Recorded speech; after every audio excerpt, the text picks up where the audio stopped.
You're very muscly. What do you need all those muscles for? I would imagine it's to hold myself at a 45-degree angle. During the day, I impersonate a twig, and it's pretty vital that I get my angle right. If I get it wrong, bad news, I'm going to get nobbled. And how many legs do you have?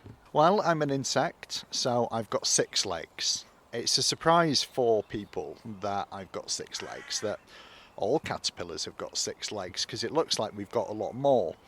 What we've got at the back are pro legs, they're a little bit like suckers, and our 6 legs are at the front. So what do you use the pro legs for? Oh, hanging on at that 45-degree angle. How do you move about?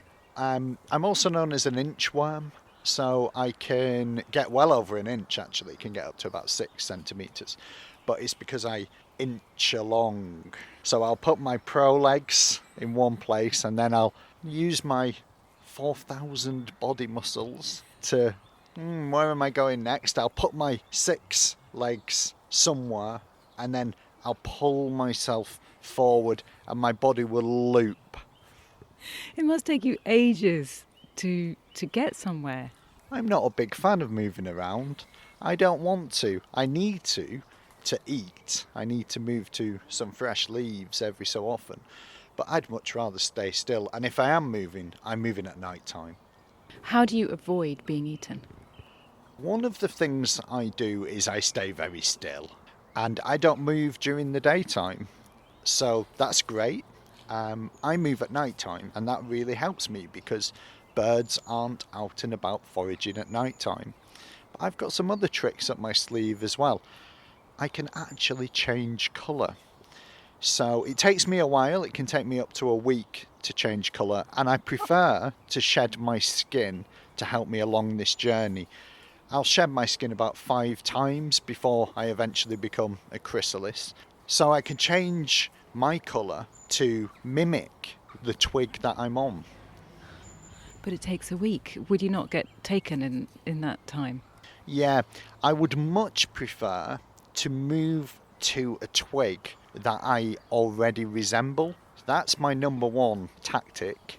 But if I can't, if I find myself in an environment where none of these twigs are my colour, then I will put my mind to changing colour. Have you decided where you're going to go to make your chrysalis?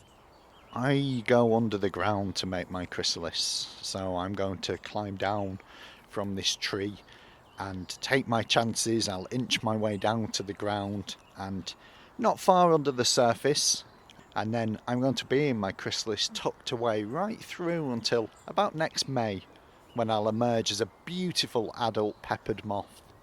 So are you looking forward to emerging? Yes, because I don't know what colour I'm going to be. And this is very exciting for us pepper moths. So as of yet, I don't know if I'm going to be a beautiful white moth with peppery black spots, or if I'm going to be more or less completely black. And where would we find you normally when you become a moth?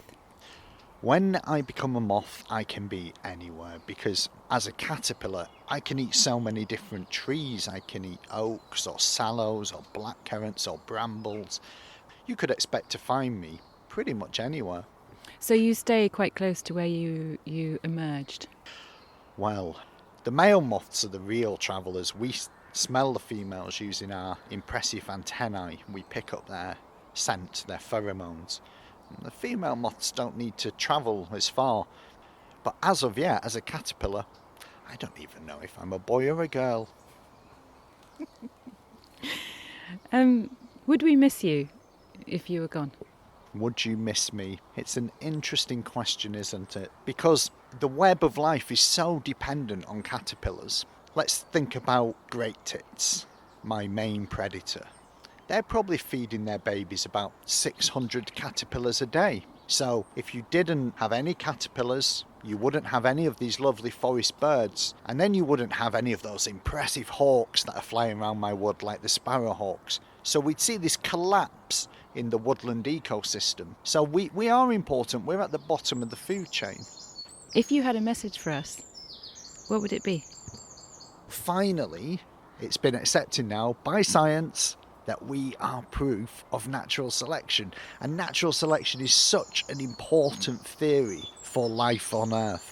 So I'm quite proud that, our race is the definitive proof of natural selection. So my message will be that we're an important part of an ecosystem and we've proved a big ecological theory. So, admire us, respect us and look after us.